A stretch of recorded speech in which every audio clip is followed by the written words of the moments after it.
63rd National Park, or the country's newest national park. That park being the New River Gorge National Park, which was redesignated as a national park in 2020.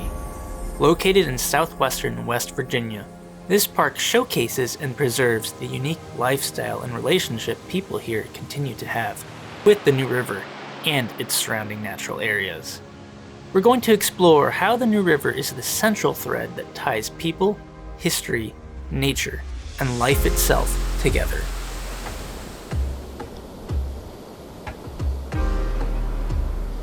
Made a national river in 1978, the New River, despite its name, is actually quite old.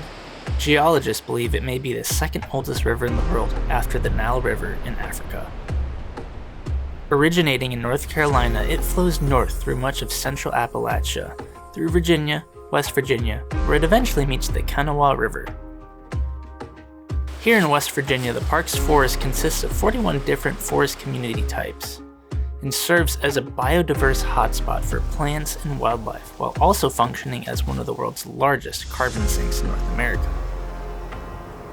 Another unique feature of the river is that it flows upward, south to north, and is still relatively untouched by modern industry, as its bucolic highland terrain and former ties to the mining industry have been preserved. I look out across the water, I smell the salt, I feel the breeze. Daily life in Appalachia was beyond tough, but it also provided opportunity for those seeking it after the American Civil War in the late 1800s. Coal and lumber became the primary exports and driver of jobs and human livelihood in the region. The New River coalfield was once home to over 60 coal towns, ran by mining companies that enforced brutal working conditions for hard manual labor for very little pay. Not only that, but miners were paid in company scrip and not in US dollars, meaning their money only worked in their mining town. The miners decided to unionize and strike, demanding better working conditions and payment in US dollars, which led to the Battle of Blair Mountain, the largest insurrection in the US since the Civil War. Some 10,000 armed coal miners skirmished against 3,000 lawmen backed by the coal mining companies. Up to 100 or so deaths combined, and federal intervention led the coal miners to give up, not wanting to fire on federal troops. History shows that this became a Pyrrhic victory for the mining companies, as public perception of coal mining in West Virginia and the industry as a whole collapsed soon after. Soon, those 60-plus mining towns became deserted, their lifeblood no longer, and people began to leave.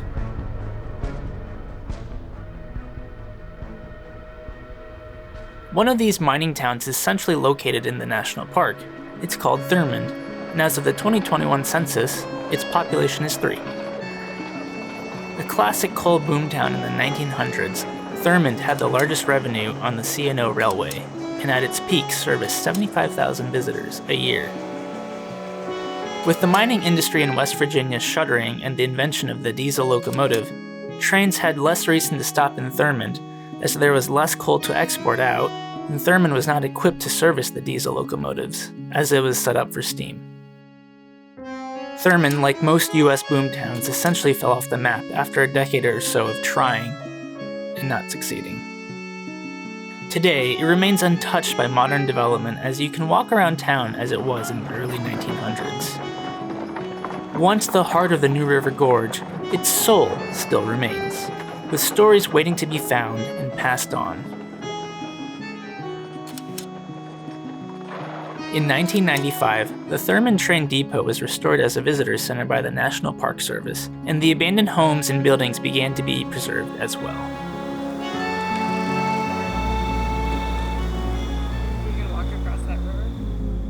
So one of the interesting things about the New River Gorge National Park is that the park is kind of interspersed between all of these river communities that have been here for decades.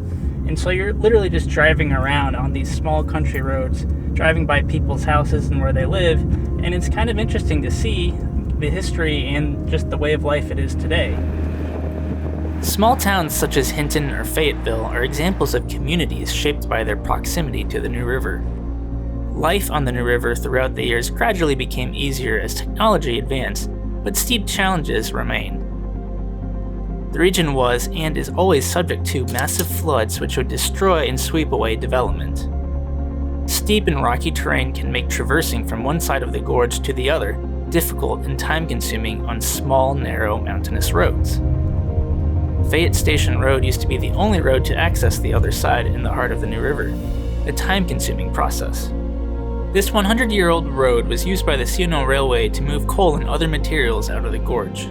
Today you can find reminders of more deserted coal towns such as Fayette and South Fayette and see the New River up close.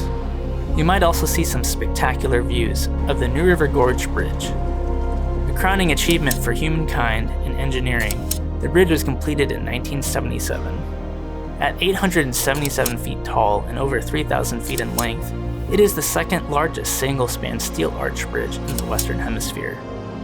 And it has forever changed the region, as it shortened what was once a 40-plus minute drive to the other side of the gorge to less than a minute. So we were staying maybe about a mile and a half away from the historic town of Thurmond, and you'd think that it's only maybe like, let's say, a 5-minute drive, when in fact it took us 33 minutes to get there. And this is just a glimpse of how difficult it must have been for people back in the day who lived in these mountains.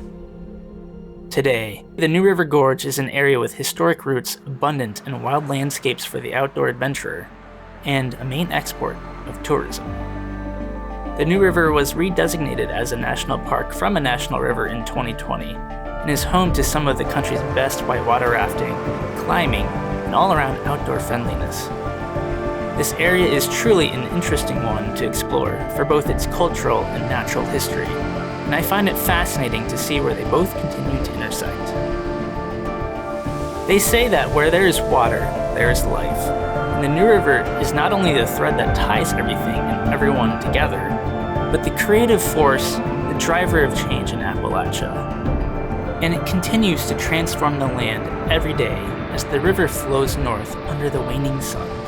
So in a way, the New River is actually aptly named.